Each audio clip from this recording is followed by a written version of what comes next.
Hey fifth graders, so I want to give you guys a little more instruction on finding the x and y coordinates using the lines rule. So the first thing you're going to want to do is you're going to want to write an equation that represents the rule. So if the rule is y is 1 more than triple x, well, I know that triple x means 3 times x. So I'm going to say 3 times x, and then 1 more than that, so plus 1, will be equal to y. And one thing that I'm going to want to keep in mind when solving for the x and y coordinates is the order of operations, or PEMDAS. So now, let's get some practice solving for missing coordinates. So when I'm given the x coordinate, but I want to find the y coordinate, what I want to do is I want to plug in the value of x into the rules equation and solve for y. And remember, this is the rules equation. So I'm going to plug in x. So I'm going to say 3 times x, which we know is 5, plus 1 will be equal to y. Now I can solve for y.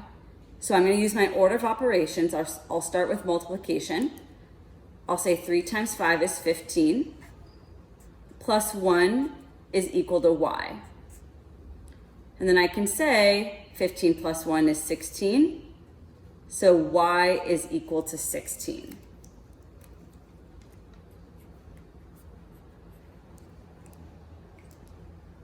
Now, let's solve for x when we're given the y coordinate.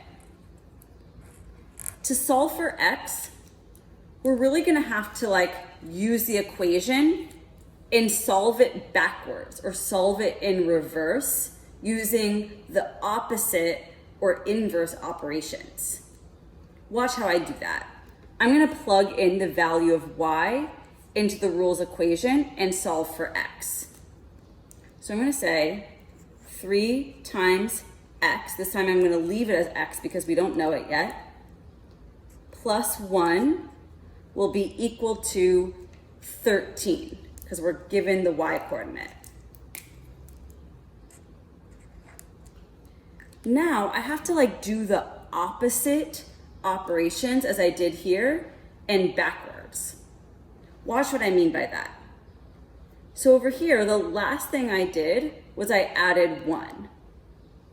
So when I'm solving for x, the first thing I want to do is subtract 1 from both sides of the equation.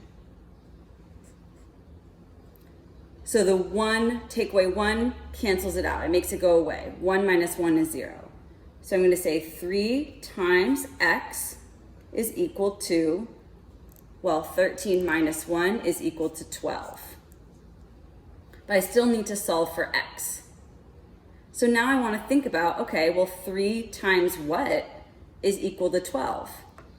I can also divide both sides by 3 to figure that out. So 3 divided by 3, that's 1, that cancels that out. 12 divided by 3 is 4, so x is equal to 4.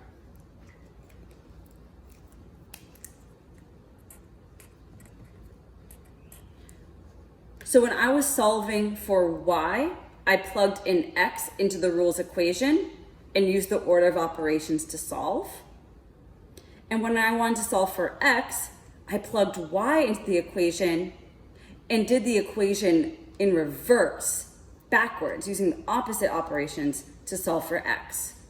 You're definitely going to learn more about this in middle school, and feel free to watch this video over and over to help you solve.